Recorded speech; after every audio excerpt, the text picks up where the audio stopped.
fucking delicious.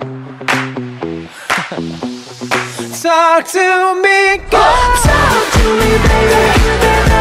I know we got the best, sweet baby. Whoa, let's lose our minds and go fucking crazy. Ay, ay, ay, ay, ay. Keep on hoping we'll be caved by the ocean. Talk for me, baby. I'll be pretty, you'll be Naomi. Whoa, let's lose our minds and go fucking crazy. That's right.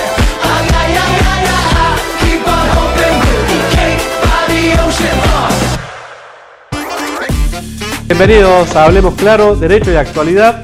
Roque, bienvenidos a esta nueva edición del programa. Bien, bien, me estoy acá acomodando un poco sí. el saco y la camisa porque bueno, ya llegamos a viernes, sí. Muchas veces llegamos a las corridas, sí, sí. Muchas veces no llegamos, como en el caso de nuestra compañera y querida amiga Flor, que sí. Bueno, por tema justamente el ejercicio liberal de la profesión, que es muy exigente, no ha podido llegar. Pero bueno, nos va a estar acompañando con sus fuerzas y con sus ganas. Y está siempre presente a través de las redes sociales, Florencia, bueno. Silvia, nuestra productora, digamos, generando el material, el contenido. Y bueno, en este caso tenemos un programa con un contenido variado. Así es. Bastante interesante, Roque. Así es. Antes, déjame justamente recordarles sí. A nuestros invitados que tienen nuestras redes sociales para ver las fotos del programa, de las fotos de los invitados, ver también los links que lo van a llevar a nuestro canal en YouTube, donde puede ver este programa y anteriores. Así. Y también le recordamos que nos puede ver no solamente por Somos Salta, Somos Jujuy, sino también justamente por la plataforma de Flow, que puede ver el programa durante todos los días que quiera, nos van a encontrar ahí con la mejor calidad. Y respecto a los invitados, Gonzalo, sí. Bueno, vamos a hablar, atención a los jubilados, ¿sí? Sí, sí. Atención a las personas que tengan parientes jubilados. Ahí vamos a tocar justamente un tema relacionado a las jubilaciones, todo lo que tienen que tener en cuenta.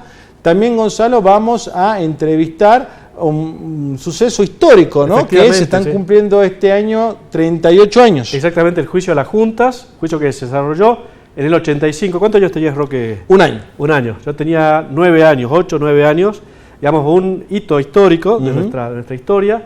Y vamos a conversar con uno de sus protagonistas, con el doctor Lucas Palacios, que formó parte del equipo que comandó el fiscal Estracera, ¿no? Que lleva adelante el juicio. Así es, Gonzalo. También, bueno, con este calorcito tan lindo que hace en Salta Capital, nos vamos a trasladar a Orán. Así es, nada más y nada menos a San Ramón de la Nueva Orán, Gonzalo. Efectivamente, para entrevistar a la jueza, la doctora Carriquiri, vamos a hablar de un proceso que está siguiendo mucha gente, que es un proceso colectivo contra el IPS. Así es. ¿Verdad? Vamos a ver qué es lo que se reclama contra el IPS, por qué es un proceso colectivo y si esa sentencia va a beneficiar a un universo quizá importante de afiliados. Todo esto vamos a conversar con la doctora Carriquiri en minutos. Que siempre tiene casos muy importantes que llegan y toman alcance nacional. Sí. Pero bueno, Gonzalo, presentado el programa, presentado las redes sociales, invitamos a nuestros televidentes para que se pongan cómodos y nosotros también nos vamos a poner cómodos para recibir al primer invitado. Bien. Talk to me, God. Talk to me, baby. By the ocean.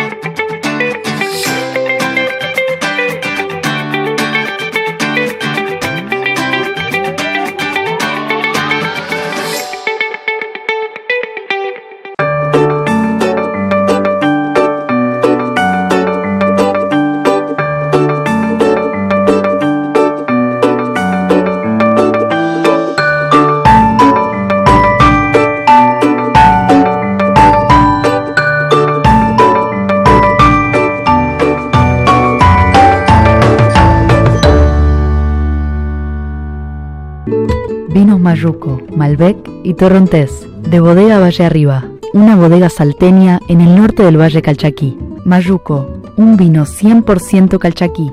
www.bodegavallearriba.com.ar. Redes @Bodega Valle Arriba.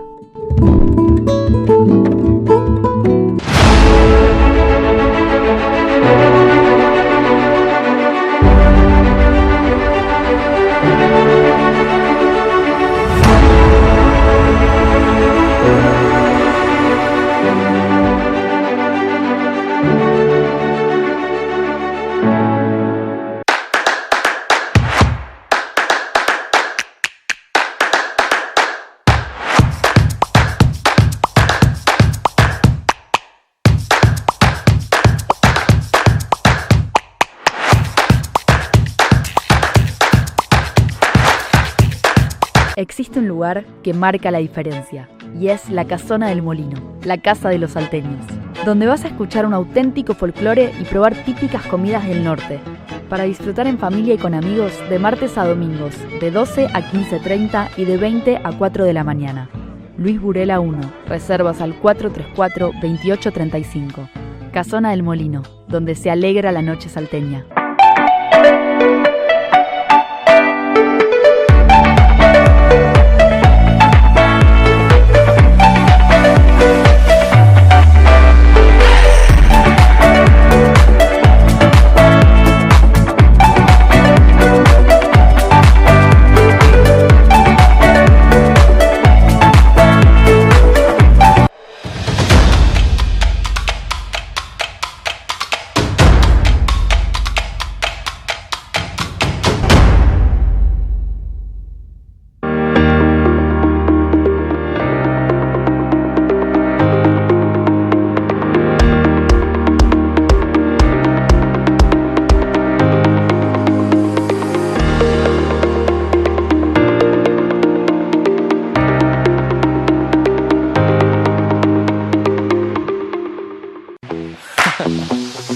Talk to me, girl. Talk to me, baby.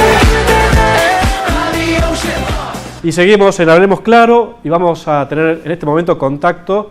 Nos vamos a la ciudad de Orán, Roque. Así es. Para recibir a la doctora Ana María Carriquiri. Ella es jueza en lo civil y comercial de familia en Orán. Doctora, una amiga de la casa también. Así es, así es. Doctora, ¿cómo está? Muchas gracias por este contacto. Hola, buenos días, ¿cómo están ustedes? La verdad que un placer conversar con usted. Bueno, siempre su juzgado es noticia y seguimos con mucho interés un proceso colectivo que se está llevando en estos momentos en su juzgado, que tiene como demandado al IPS, ¿verdad? Al Instituto Provincial de Salud de Salta. ¿Qué es lo que qué pretende la parte actora en ese proceso de lo que podemos conocer? Bueno, este es un proceso colectivo, se inició justamente en este tribunal a mi cargo. Fueron 26 amparistas, 25 niños con discapacidades diversas y una persona con discapacidad por derecho propio, un adulto. Justamente ellos demandan al IPS a los fines de el reconocimiento integral de todas las prácticas, bueno, a las que tienen que ser sometidos en forma permanente. Sí.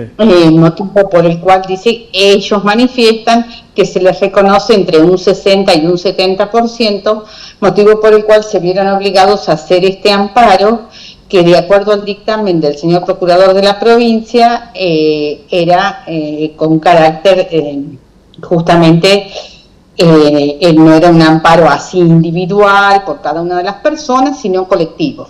Claro, bien. Bueno, y cuéntanos un poco, bueno, la actualidad, ¿no? ¿En qué situación se encuentran actualmente y los pasos a seguir? Hay una fecha límite, el 28 de noviembre.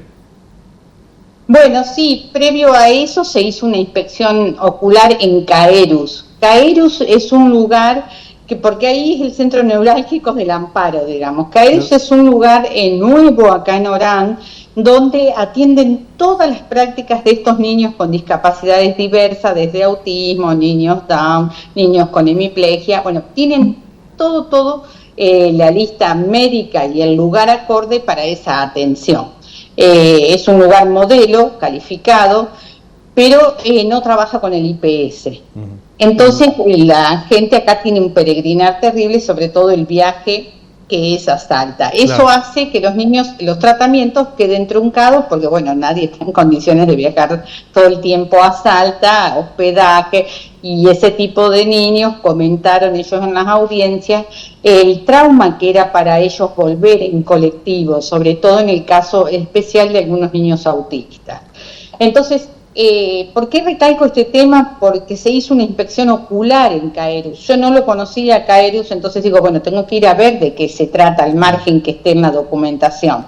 Entonces hice una inspección ocular donde participaron, por supuesto, desde la fiscal hasta la asesora de menores, hasta los abogados de ambas partes, representante legal, bueno, todas las partes y, bueno, los amparistas no han venido a la inspección ocular, pero después lo conocieron.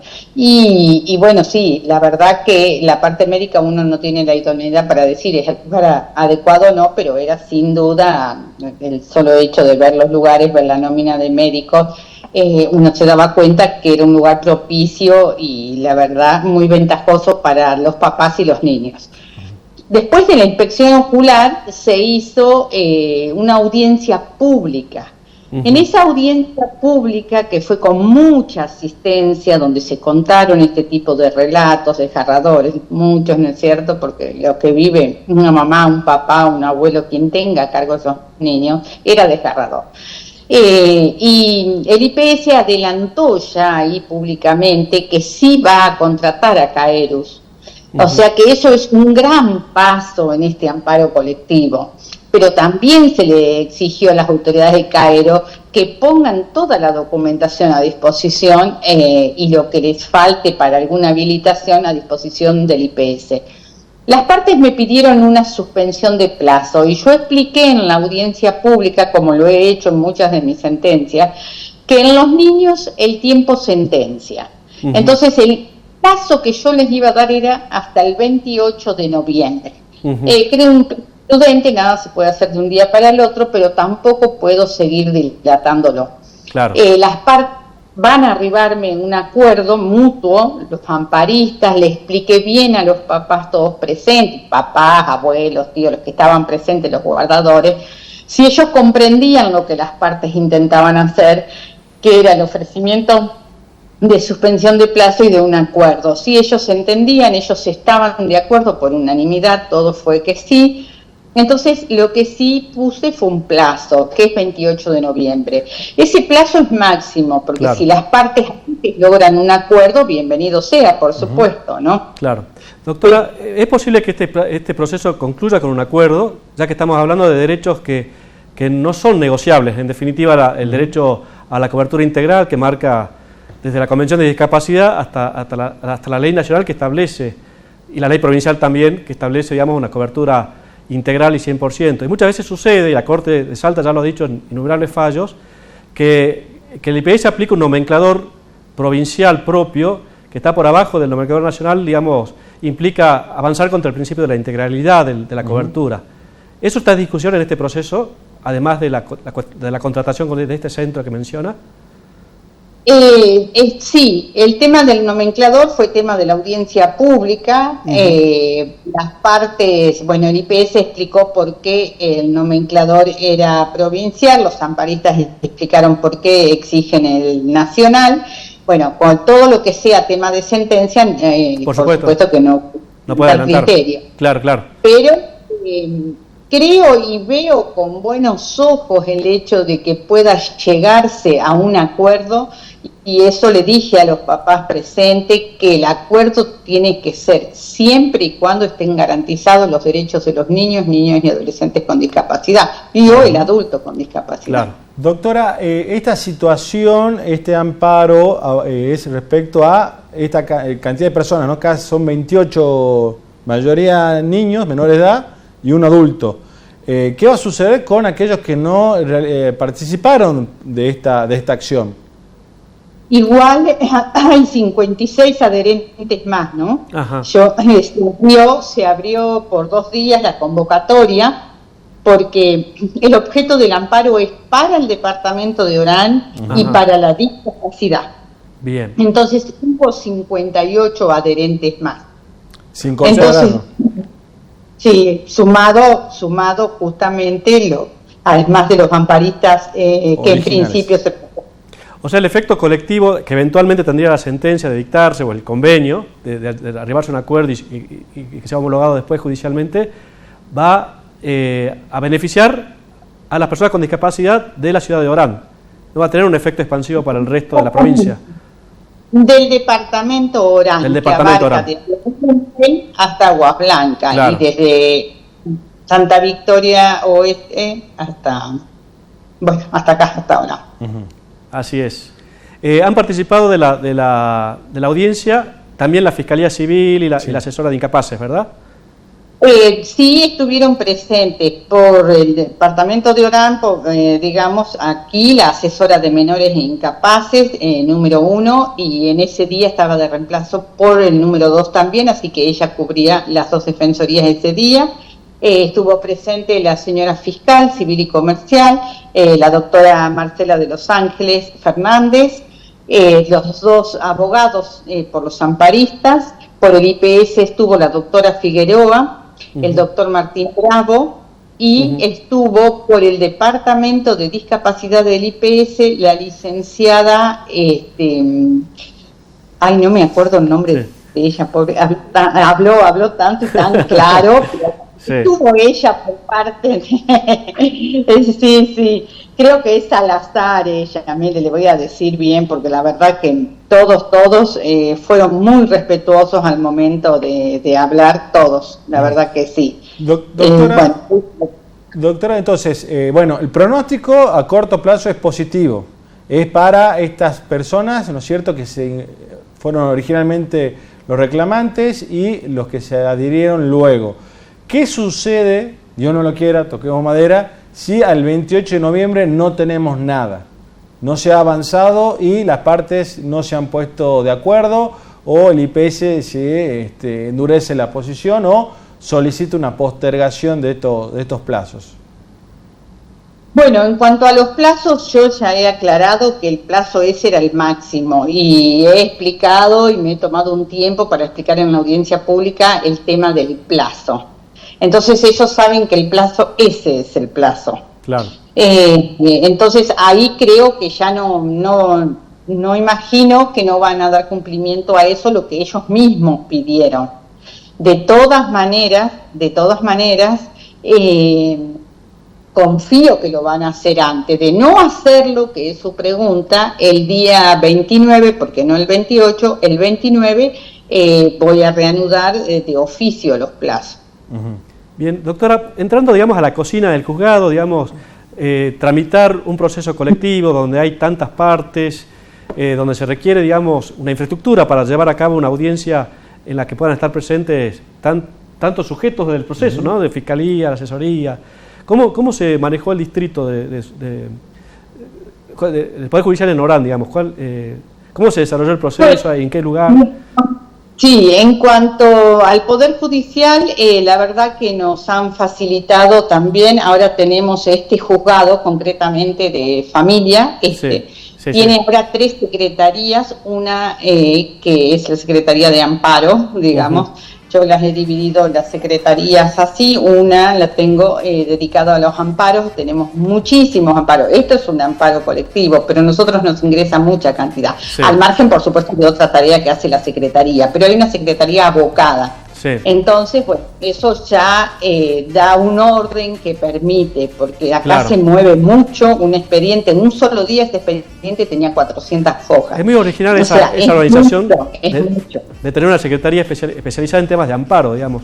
¿Cuáles son los temas que generalmente motivan procesos de amparo en su jurisdicción? Temas de salud, temas mentales, de todo. El IPS mucho y el Ministerio de Educación también, bueno, ese tipo de reclamo. El reclamo salud es el que más, y bueno, nosotros también, tuvimos muchos amparos, ¿no? Ustedes los conocen, y ahora se presentó ante este tribunal el de DESA, que está en la Nación discutiéndose la competencia, si es el juez federal o yo, pero ya el Procurador General de la Nación ha dicho que competente va a ser este tribunal. El de DESA es colectivo y de toda la provincia. Doctora Gonzalo, les pido, te damos segundo nada más antes que nos eche el director, pero la consulta que quería hacerle, doctora, rápidamente es, el reclamo es por la cobertura integral del tratamiento en cuanto a la recuperación, ¿no es cierto?, rehabilitación. Se reclama y cubriría también el traslado, ¿no?, del niño de la casa al lugar, y usted mencionaba que era en todo el departamento Orán, no solamente la ciudad. Ese traslado también es, o sea, dentro de la propia ciudad, como aquellos que viven en otro municipio del departamento de Orán.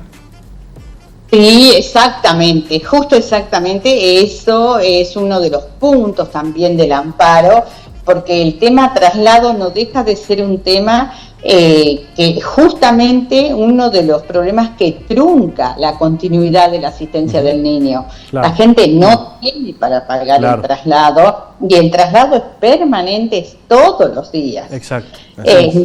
No si hablamos de traslado a Salta, ¿no? Bueno, muchísimos menos. Así que sí, una de las cosas que se conversó ahí, se está hablando, y por supuesto es punto del amparo, es el traslado. Bueno, una gran noticia, y estaremos expectantes. Sí, estaremos atentos, doctora. Muchísimas gracias. Muchas gracias, doctora. Saludos. Un placer como siempre, muchas gracias a usted. Gracias. Y nosotros, Roque, vamos a un corte. Tenemos que hacer una muy breve pausa, quédese por la señal de Somos Salta, Somos Jujuy por Flow. Ya seguimos con más Hablemos Claro. Talk to me, go. Talk to me, baby. On the ocean floor.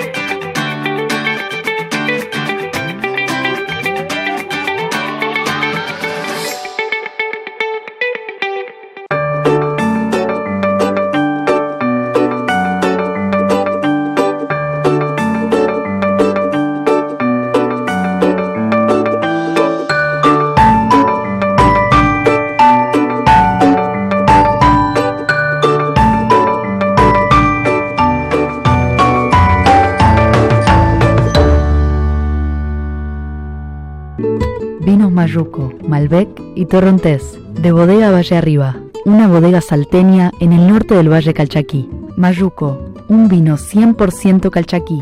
www.bodegavallearriba.com.ar. Redes @Bodega Valle Arriba.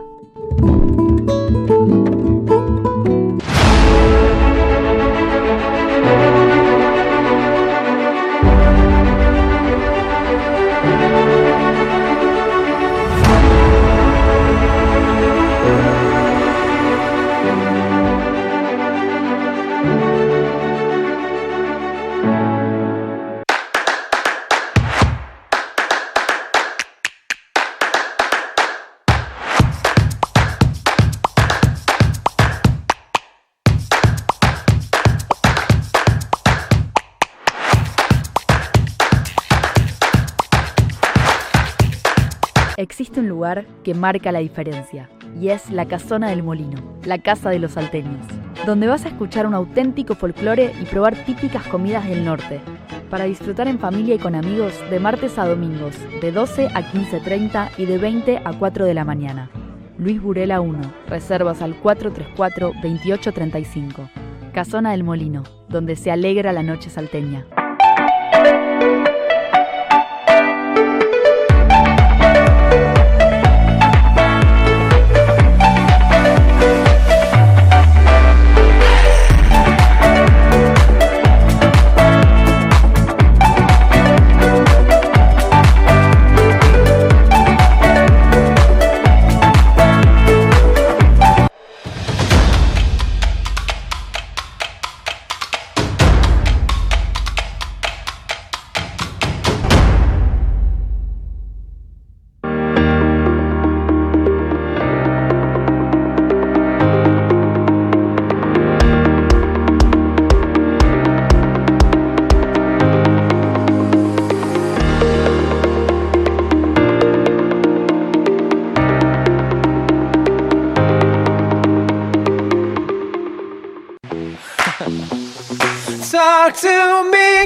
Seguimos en Hablemos Claro, Derecho y Actualidad, para recibir a nuestro segundo invitado, primer invitado de manera presencial. Está con nosotros el licenciado en Economía, Ernesto Martínez, especialista en temas de jubilación. Bueno, fue delegado, estuvo al frente de la delegación de Salta de ANSES. Muchas gracias, licenciado, iba a decir contador. Licenciado gracias Martínez. a ustedes por la invitación, un gusto. Muchas gracias. Procurador también, ¿no? Procurador también. Matriculado en el Colegio de Abogados y Procuradores, como corresponde. Sí, también. Sí. Bueno, la invitación surgió en base, a, si llegamos a fin de año, muchas personas que nos están viendo en este momento hacen lo que no hicieron durante el año, ¿no? Y dentro de los trámites que quedan son las famosas, las jubilaciones, ¿no? O las pensiones que uno tiene que gestionar o autogestionarse. Actualmente, ¿no? La primera pregunta que surge, ¿cómo está hoy en día el régimen en sí de jubilaciones en nuestro país? Bueno, yo creo que se podría esto dividir un poco en dos. Podríamos hablar primero de la cobertura en cantidad de personas que están cubiertas por el sistema y podríamos hablar después de la cobertura de cada una de esas personas, si le alcanza para cubrir, por ejemplo, un nivel de ingresos o tener un nivel de vida aceptable. Claro. Desde el primer punto de vista, la cobertura aumentó por algunas medidas. La más importante de este año fue la última, llamémosle moratoria, que se sancionó, digamos, a fines de febrero, la ley 27705, que amplió las moratorias anteriores y que mucha gente la ha usado. Tiene algunas particularidades. Primero, es mucho más cara que las anteriores, con lo cual, digamos, ya no son las mismas épocas capaz de la Argentina que hace 10 años y realmente hay mucho más que va a cargo del beneficiario. Claro. Esto aumentó mucho la cobertura porque venía bajando, es decir, la verdad es que hoy, sin una moratoria y con los niveles de informalidad que se mantienen, digamos, un poco endémicos, digamos, es muy difícil que vos tengas un sistema que cubra a todos los adultos mayores, porque no llegás a acumular los años que necesitas. Claro, efectivamente. Una medida innovadora también, y por lo igualadora, ha sido el tema del reconocimiento de los hijos a las mujeres. Este tema que ya ha cumplido 2 años, pero que es novedoso, digamos, desde lo normativo, porque hay muy pocos antecedentes en Latinoamérica, es que a las mujeres, por las intermitencias que tienen en el mercado laboral, por el cuidado de los hijos, se les reconoce 1 año de aportes por cada hijo, que se amplía si tienen una discapacidad o son adoptados, por ejemplo. Y lo último, lo más reciente, que esto viene desde la pandemia, ha sido el tema de que aquellas personas que ya tenían los aportes, pero que les faltaban 5 años para jubilarse y estaban sin trabajo, les daban una jubilación anticipada. Claro. Esto se prorrogó por 2 años más, ¿no? Así que te diría que esos son los antecedentes más nuevos y más fuertes. Uno de los temas que enunciaba Roque con su pregunta tiene que ver con la autogestión, digamos. ¿Es posible, digamos, que la persona que va a tramitar su jubilación, su pensión, autogestione su trámite, o son trámites engorrosos que requieren la intervención de gente que trabaja en el tema, abogados, previsionalistas, procuradores, etcétera, etcétera? Sí, es decir, es muy probable y muy posible, muchas personas lo hacen solo al trámite, otros eligen un profesional. Hay veces que tienen mucho éxito, otras veces se chocan con una pared, claro. Pero digamos, pasa de las dos cosas, ¿no? Hay trámites más sencillos y otros que, porque son, por la particularidad que tienen, son más complejos y es más recomendable ir acompañado de un profesional. Claro. Yo quisiera preguntarle por 2 regímenes bastante particulares que, uno en el día a día ve bastante reclamos. Por ahí no toma tanto Estado público, pero uno en la calle es cuando más nota este tipo de reclamos. Uno es relacionado a los docentes, ¿no? Los docentes jubilados en la provincia de Salta. Hubo un cambio en una época de caja, ¿no? Se pasó de la provincia a la nación y manifiestan los docentes jubilados que ellos se jubilan, hacen un aporte durante su vida activa distinto al resto de los trabajadores, se jubilan, tienen la promesa del 82% móvil respecto al activo, pero pasado un tiempo esa actualización va perdiendo, ¿no es cierto?, justamente actualidad, y con el efecto inflacionario que sufre nuestro país hace varios años, se ven doblemente perjudicados. Claro. ¿Qué es lo que sucede en este caso, si estás al tanto? La primera pregunta, y luego vamos a avanzar respecto al otro grupo también de trabajadores que tienen una situación similar pero distinta. Bueno, existía, digamos, históricamente y desde hace muchos años, ya están separadas, claro, la educación pública es parte, digamos, se ocupa las provincias. Existía una ley vieja que era la ley 24016, con la que se jubilaban los docentes nacionales. En los tiempos de Menem, en el año 94, la derogan y durante muchos años, hasta el 2005, los docentes se jubilan con la ley general. En el 2005 les comienzan a pagar un suplemento docente que es un decreto, es decir, la ley sigue derogada. entonces les dan un suplemento docente. El docente hoy, si cumple con los requisitos, se jubila con el 82% del último sueldo en blanco. A partir de ahí, tiene aumentos que son para todos los docentes igual, son trimestrales y por ejemplo ahora en diciembre va a ser del 28,4%. Ese índice, que es diferente al resto de los jubilados, es un índice salarial. Toman las 10 provincias transferidas a Nación y le calculan cuánto es el incremento. Ahora, no va por cada cargo. Entonces resulta que una profesora de un colegio, con los años, supongamos que era de la provincia o que era directora, pregunta a ver cuánto ganaría yo con la dedicación, con las horas que yo tenía en mi cargo, y resulta que cuando compara ya no le da el 82%, ya la jubilación ya no es el 82%, y esto puede pasar porque capaz que ese índice no reflejó lo que le pasó a su cargo, es decir, no hay una movilidad por cargo, sino una para todos igual. Entonces con los años puede surgir un desfasaje, y la verdadera solución de esto es judicial. ¿No hay otra manera de normativa? No, porque las presentaciones en ANSES administrativas son rechazadas. Claro. Entonces termina en la justicia con un fallo muy conocido que se llama Gemelli y se los terminan dando.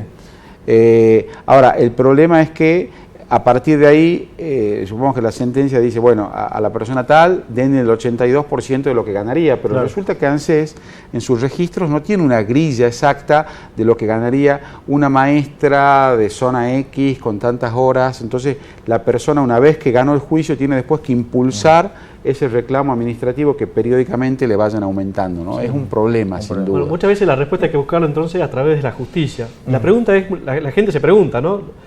Y sobre todo un jubilado, digamos, donde el factor tiempo es decisivo, es decir, me aventuran un juicio, ¿cuántos años va a durar mi juicio y demás? Han habido reformas últimamente en la justicia federal para agilizar los procesos previsionales y demás. ¿Cómo está la situación hoy? ¿Son juicios lentos?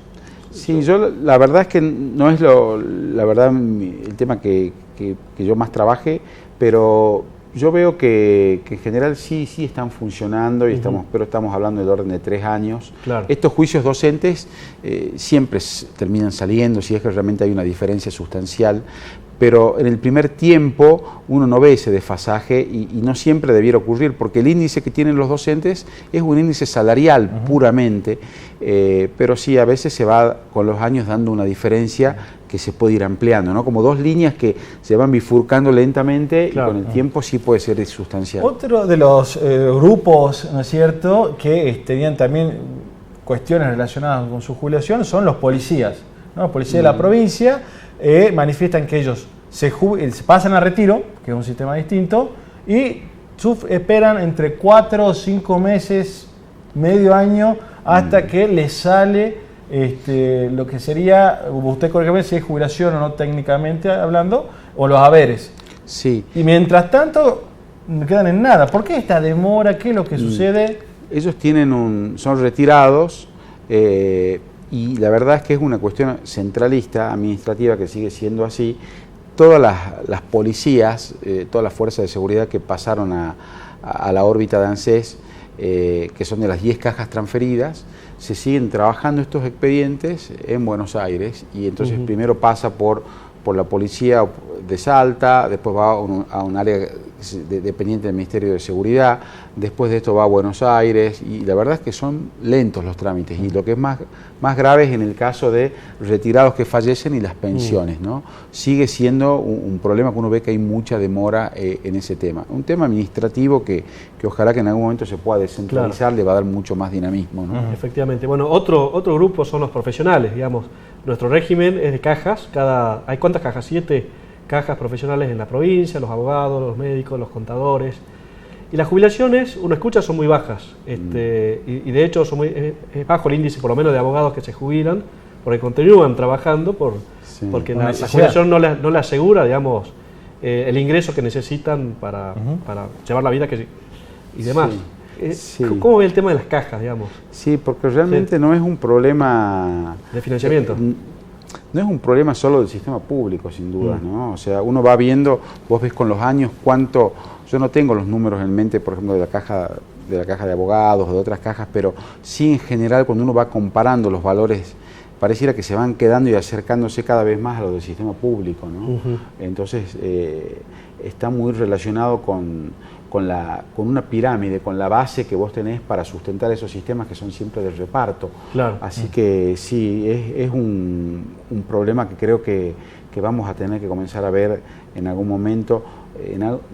No sé si ahora o nadie va a querer ahora en estos tiempos agarrar realmente el toro por las astas, pero sí va a haber en algún momento que rever cuestiones como la edad jubilatoria, y lo mismo en las cajas, ¿no? ¿Qué es la proporcionalidad entre los aportes que se realizan y después que se recibe? Sí, hay varios temas que creo que están pendientes, que son un poco, que el sistema un poco se ha ido parchando, que falta, yo creo, una reforma bien de fondo, pero que surja realmente de un verdadero consenso político, porque si no, yo creo que va a ser muy difícil. ¿Hay un índice, se sabe al menos, de cuántas personas activas tienen que haber por cada jubilado? Bueno, la verdad para que sea sostenible aproximadamente. Sí, la verdad. Trabajador, obviamente en blanco hablamos, ¿no? Porque hay un tema que es preocupante, que es que, o sea, lo que tenés que tener primero es obviamente crecimiento económico y tenés que tener un crecimiento que genere empleo, digamos, porque hay ciertos sectores que te generan crecimiento pero no empleo. Y después tenés que tener un empleo de calidad que genera aportes. La verdad es que cuando uno mira el número de trabajadores que sostienen el sistema de seguridad social, la verdad es que ha crecido, pero no como debiera, ¿no? Yo no tengo hoy en mente el número exacto, pero estamos hablando de 5,7 millones de jubilados y por ahí estamos hablando de un número que debe ser cercano a 8 millones de trabajadores que hacen aportes. Entonces, realmente ahí entran a jugar varios temas propios de la estructura económica, ¿no? Y creo que sí que es uno de los déficits es ver este tema, porque hace muchos años ya que el sistema se financia, te diría casi en la mitad con tributos y no con aportes y contribuciones, ¿no? Entonces ahí tenés un problema. Bueno, excelente, Ernesto, clarísimo, te agradecemos muchísimo. Da para muchísimo. Sí, por supuesto. Bueno, vamos a reeditar. En estos 12 minutos que pasan volando realmente, pero los tiempos de televisión no son así, digamos. Tenemos una productora, Manu Militari, que nos corta y nos manda a la pausa. Pero te agradecemos muchísimo y, por supuesto, la invitación la vamos a reeditar antes de fin de año, así que te agradecemos muchísimo. Muchas gracias por la invitación. No, al contrario, muchas gracias. Seguimos, vamos a un corte. Hacemos una pausa, quédese, ya seguimos con más Hablemos Claro. Talk to me, God. Talk to me, baby. By the ocean.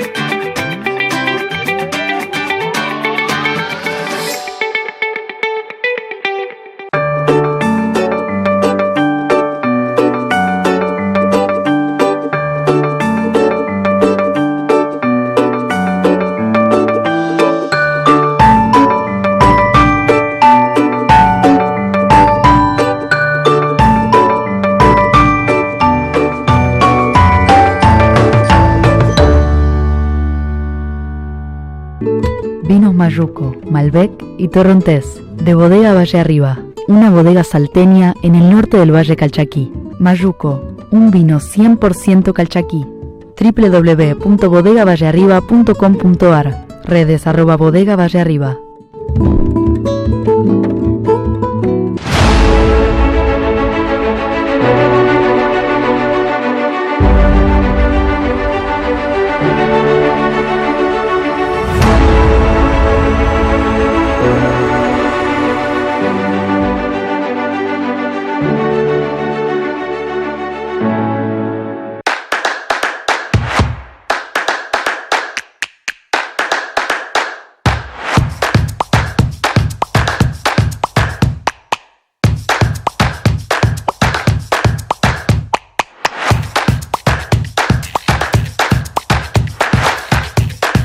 Existe un lugar que marca la diferencia, y es la Casona del Molino, la casa de los salteños, donde vas a escuchar un auténtico folclore y probar típicas comidas del norte, para disfrutar en familia y con amigos de martes a domingos, de 12 a 15:30 y de 20 a 4 de la mañana.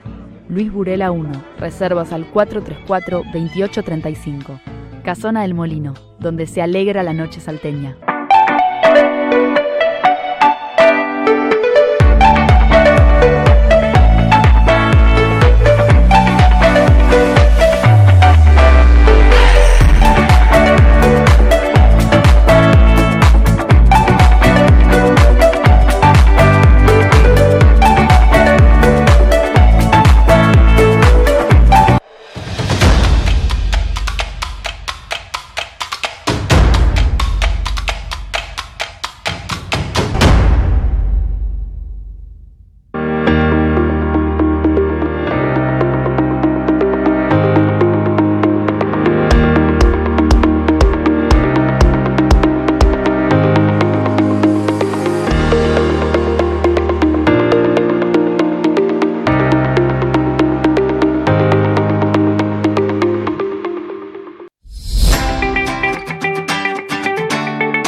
Vinos Mayuco, Malbec y Torrontés, de Bodega Valle Arriba, una bodega salteña en el norte del Valle Calchaquí. Mayuco, un vino 100% calchaquí.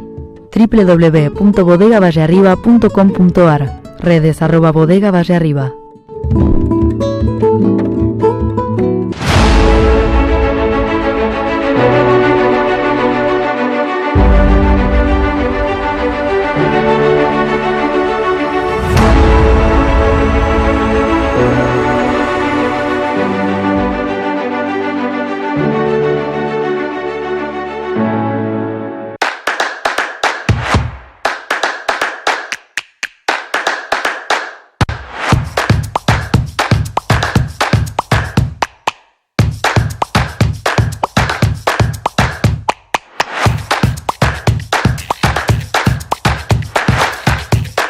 Existe un lugar que marca la diferencia, y es la Casona del Molino, la casa de los salteños, donde vas a escuchar un auténtico folclore y probar típicas comidas del norte, para disfrutar en familia y con amigos de martes a domingos, de 12 a 15:30 y de 20 a 4 de la mañana. Luis Burela 1, reservas al 434-2835. Casona del Molino, donde se alegra la noche salteña.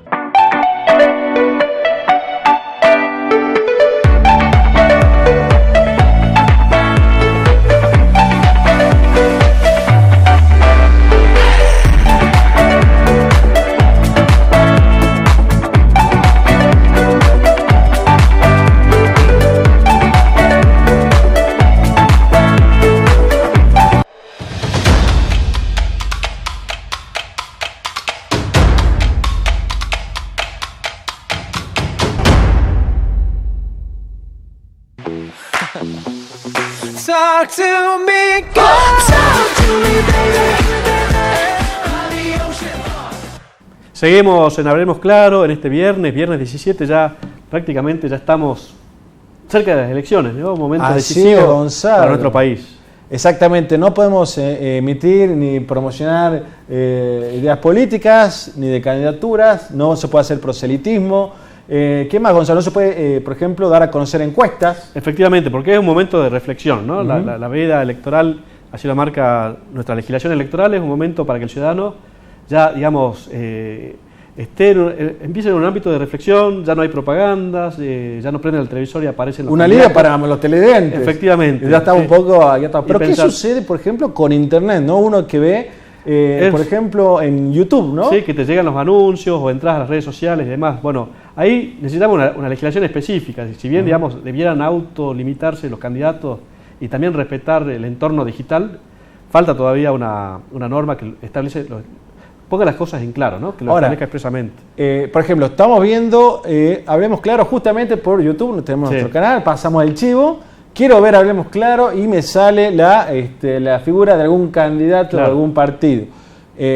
¿Dónde me puedo quejar? ¿Qué puedo hacer? Sí, por lo menos una queja a través de en este caso de la Justicia Federal, la Tribunal Electoral y también la propia plataforma, ¿no? Pero ahora, empezar a ponerle límites, ¿no? a los políticos. ¿Qué sucede si estás en un grupo de WhatsApp y te mandan actividad proselitista durante la veda? Sí, bueno, ¿eso se está veda o estamos siendo ya muy finos? Sí, también, digamos, cada grupito de WhatsApp tiene sus reglamentos no escritos, ¿no? Y muchas veces entre amigos no se discute de política para no... Es una buena legislación. Pero bueno, yo creo que hay que uno también limitarse y también pedir respeto, ¿no? En los grupos sociales de WhatsApp y decir, bueno, estamos en veda. Tampoco en este ámbito realices proselitismo, ¿no? Y en caso, por ejemplo, bueno, estamos hablando de la democracia casualmente y se cumple en este año, conmemoramos 40 años de democracia, que algunos dicen interrumpida, yo discrepo, hubo un par de intentos de interrupción. Hemos tenido todo recordar en el 2001, lo que fue, 2002, y en base a esos 40 años de democracia también, bueno, lo que primero vino con la democracia de Gonzalo fue un juicio muy importante para la vida institucional y democrática argentina. Efectivamente, el juicio a las juntas, un hito dentro de nuestra historia de Argentina, de la región, un ejemplo que se ha tomado en el mundo, digamos, como ejemplo. Es este juicio a las juntas y la verdad es que tenemos el honor, el privilegio de contar como invitado, ya estamos en contacto con él, el doctor Lucas Palacios, era muy joven, formó parte del equipo de la Fiscalía, comandado por el fiscal Trasera, que llevó adelante el proceso. Se hizo famoso con la película, mire usted, ¿no? Gracias a la película, yo creo que digo gracias porque muchas generaciones se acercaron, digamos, a este acontecimiento de nuestra historia. Yo creo que ¿qué edad tenías cuando fue el juicio? Un año. Un año, digamos. Y te digo más, incluso en la propia universidad creo que poco se enseña de este proceso en sí, ¿no? No sé hoy en día los planes de estudio si se han ayornado un poco, pero lo han incorporado, pero bueno, esta película creo que... ha acercado a las generaciones nuevas. Exactamente. Efectivamente, yo tenía 9 años en la época del proceso. Y bueno, nos presentamos a nuestro invitado. Dejemos hablar nosotros y le escuchemos al protagonista. ¿Qué te parece? Doctor Lucas Palacios, muchas gracias por este contacto con Salta, con nuestro programa. Bueno, es un gusto estar con ustedes hoy también. Muchas gracias por el saludo y esa introducción que es demasiado. Yo vivo diciendo que es demasiado. Gracias. Doctor, ¿cómo llega usted a formar parte del equipo de la Fiscalía? Usted era muy joven, como el resto de los colaboradores, digamos. ¿Cómo llega usted a incorporarse al equipo? Yo era el más viejo del equipo, digamos, de ese grupo de lo que se llamaron los chicos de Trasera. Sí. Era el más grande de todos, tenía 27 años cuando me convocaron. Yo trabajaba desde que había terminado mi secundaria en la Procuración General de la Nación. Previamente a trabajar en el objeto del otro decreto, que era el juzgamiento de las cabezas subversivas. Estaba colaborando con el fiscal Romero Victorica, que había sido designado fiscal adjunto, y un día Moreno Campo, que era secretario letrado de la Procuración General en ese momento también, me comenta que estaban armando un equipo para que trabajara en la Fiscalía en el juicio a las juntas, y me convocó. Yo en ese momento, como creo que incluso sale en la película, era joven, pero estaba casado, tenía 3 hijos. Los sueldos del Poder Judicial en aquel momento no eran buenos, no eran lo que era hoy. Teníamos hipotecas, teníamos créditos, estaba pagando una casa. Y Moreno Campo me dice, mira, creo que puede haber horas extras. Y entonces le dije, bueno, vamos para ahí. Y así me integré al equipo en aproximadamente fines de octubre del año 84. Claro, bien. Bueno, toda una decisión, seguramente una decisión que se tomó en familia, usted estaba casado y demás, y estamos hablando de juzgar a quienes habían estado en el poder hace muy poco tiempo, digamos, ¿no? Que no era un tema fácil. No era un tema fácil, pero por otro lado también había, por lo menos en mi cabeza, un poco la idea o la negación de lo que realmente había pasado en el país en esos últimos 7 años. Hoy, después de tantos años, se puede decir con más seguridad, digamos, gran parte de la sociedad conocía lo que había pasado, pero no tenía detalles y no imaginaba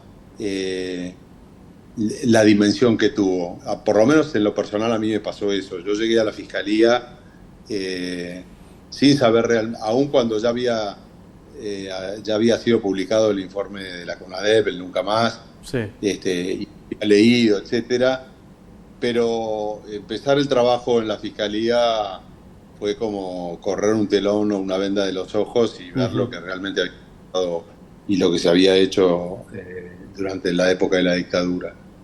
Fue como en un túnel del horror, digamos. Sí. Doctor, ¿cómo fue la estrategia inicial desde que usted ingresó a la hora de repartir el trabajo, de elaborar una estrategia? Porque, bueno, la Fiscalía tiene que elaborar la estrategia acusatoria y ¿cómo fue la continuación? ¿Se fue modificando un poco la óptica o se mantuvo siempre la misma línea? Cuando yo llegué, éramos un equipo muy chico. Estaba en Estracera, obviamente, que ya era fiscal, designado en la Cámara, Moreno Campo, que lo acababa de designar el Procurador General, y integrábamos el equipo de colaboradores, éramos 5. Ninguno de nosotros tenía experiencia en juicios orales y, por supuesto, de la naturaleza que después tuvo la audiencia en el juicio de los comandantes. Yo en mi vida había tomado ni siquiera una declaración testimonial. Mi trabajo en Procuración General era más bien un trabajo de índole administrativo,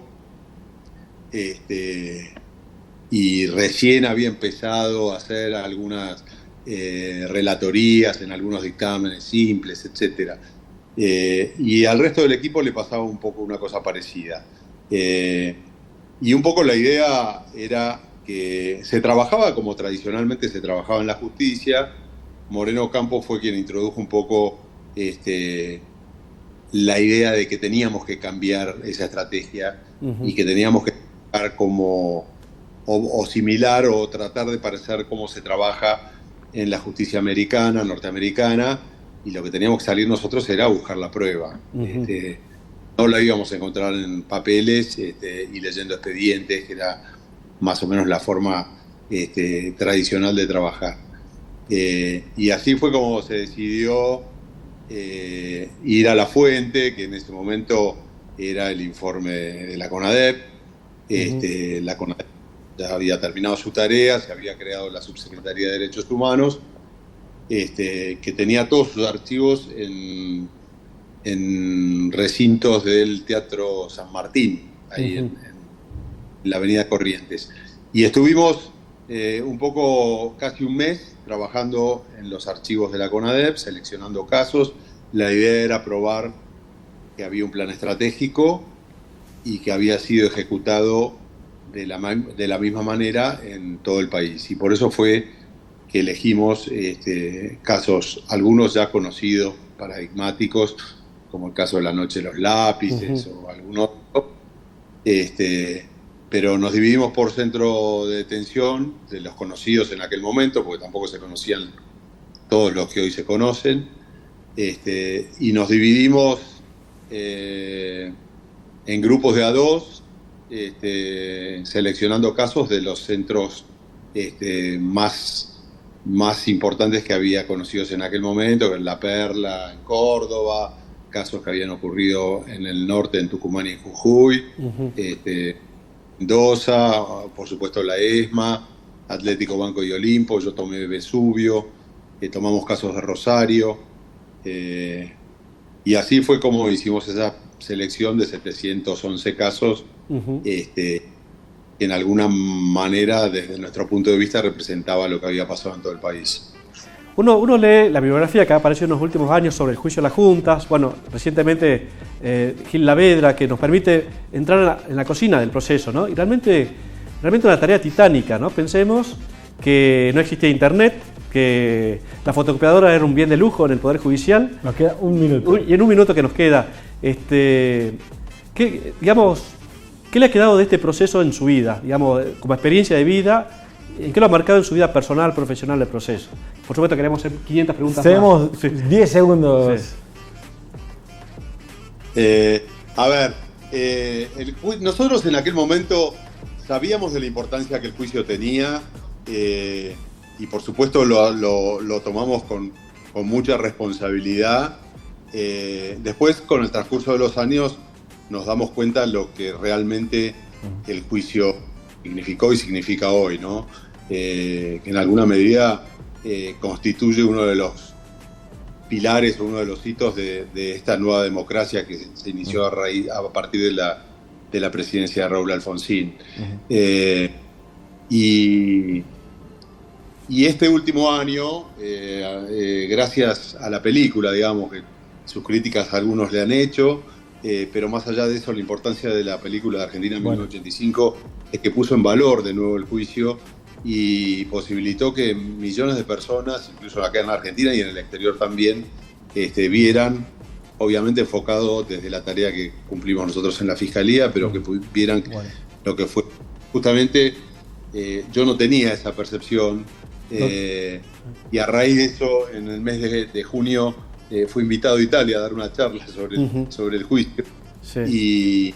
Y volví realmente impresionado sobre la trascendencia que en Europa le dan a un juicio que hasta el día de hoy sigue siendo un ejemplo porque es el único en la historia. Bueno, nos tenemos que despedir, doctor. No queremos quedar maleducados, sino agradecerles. Nos están mandando ya al final del programa. Agradecerle muchísimo, felicitarlo nuevamente. Y bueno, esperamos próximamente poder entrevistarlo de vuelta para continuar esta hermosa charla. Exactamente, la verdad que lamentamos tener que... Sí. Pero bueno, ya viene otro programa y tenemos que despedirnos, pero ha sido un lujo realmente contar con usted. Un gusto, doctor, muchas gracias. Yo les agradezco mucho y bueno, espero en algún momento, en alguna oportunidad un poco más amplia poder hablar del tema. Bueno, nos vamos a convocar, gracias por esa predisposición. Muchísimas gracias. Y nosotros nos despedimos, Roque, esto fue Hablemos Claro. Derecho y actualidad, nos vemos la semana que viene. Talk to me, God.